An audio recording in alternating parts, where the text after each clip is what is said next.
এই জিনিসটা দেখে নিশ্চয়ই তোমাদের লোভ লাগবেই। বলো তো কী জিনিস? তো এটা হচ্ছে কুলের আচার। তো এখন তো কুলের সিজন শেষ বলা যায়, খুবই কম। এখন সব গাছেতেই শেষ হয়েছে, খুবই কম গাছে একটু ধরে আছে। তো একটু কুল শুকিয়ে রাখা হয়েছিল, তো সেই কুলগুলোই আমরা আচার করেছি।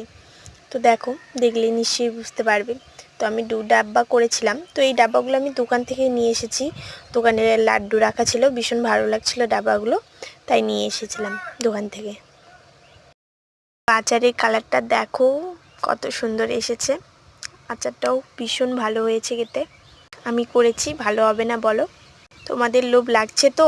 নিশ্চয়ই লাগবে, এগুলা লোভ লাগারই জিনিস। আমাকে ভীষণ ভালো লাগে আচার খেতে। যেমনই আমি আচার খেতে পছন্দ করি, তেমনই মিষ্টি খেতেও পছন্দ করি, তেমন ঝালও খেতে পছন্দ করি। এই এই সব জিনিসের প্রতি এত টান আমার। তো তোমরা কে কে বোরের আচার করেছো নিশ্চয়ই জানাবে। তো দেখো বোরের আচারটার দিকে একটু, তো আমি এত ভালোবাসি বলে আমি ওই ডাব্বাটা একটু করে খেতে খেতে শেষ করে দিয়েছি। তো তোমাদের সাথে ভিডিওটা যে করব, তাও আমার মনটা খুঁতখুঁতাচ্ছিল যে আচার খেতেই হবে এখন। তাই একটু আচার একটু বের করে নিয়ে ওই কাগজটার মধ্যে রাখছি।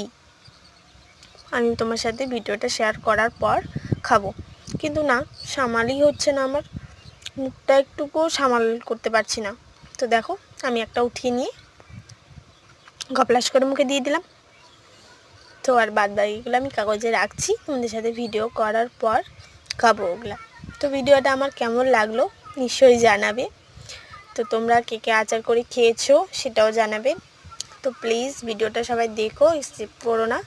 তো আর কি বলবো, তো এটা দুপুরের ভিডিও ছিল। তোমরা সবাই খাওয়া দাওয়া করেছো? তো আমাদের খাওয়া দাওয়া হয়ে গেছে।